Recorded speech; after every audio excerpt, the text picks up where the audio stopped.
mapagpalang araw sa inyo mga kalulu. Ito ang aking mga manok mga kalulu. Nangingitlog na sila mga kalulu.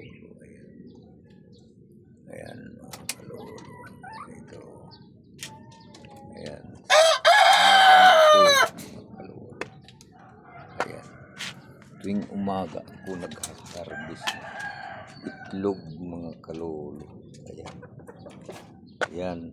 Dito lang yan sa bahay ko mga kalulu. Ayan. Ayan. Ayan. Ayan ang mga manok ko mga kalulu. Itlog sila ng itlog. Ayan. Mga kalulu. Ito. Ayan ang manok. Tuwing umaga nagka-harvest mga kalulu. Ito ang aking alaga mga kalulu.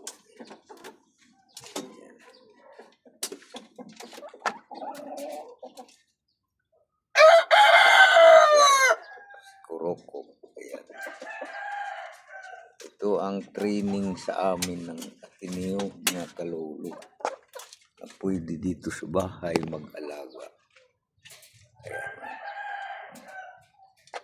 Sila kain ng kain mga kalulu. Ito naman yung mga lalaki mga kalulu. 5 babae, 4 ang lalaki, 5 babae. Ayan. Ito siya. Yan ang pinaka-training sa amin ng Ateneo mga kalulu.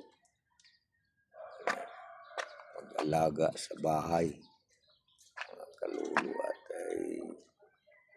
At kapag ano daw, kailangan natin ang mag-umpisa sa ganito para matuto tayo kung paano tayo maggawa ng kulungan, gawa ng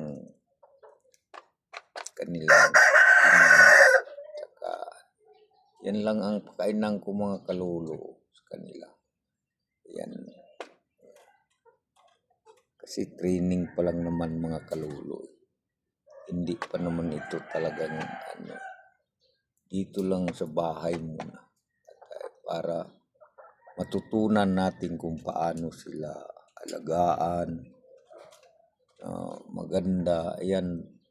Parang partial lang yung aking ginawa mga kalulu dito. Pero itlog ng itlog sila mga kalulu.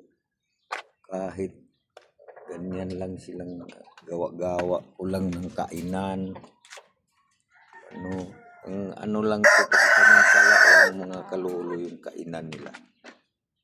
Susunod gagawa ulit. Maganda na talagang kasi na anuhan ko na. Baga sa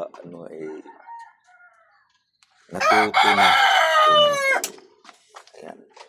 Sa ganyan lang ay nangingitlog na sila mga kalulu.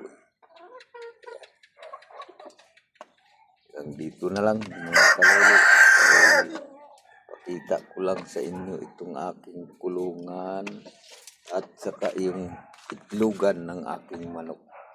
Ganyan lang yung kulungan mga kalulu.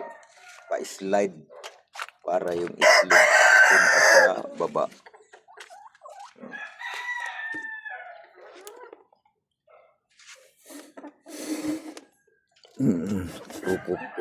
Puro kuko. Yan.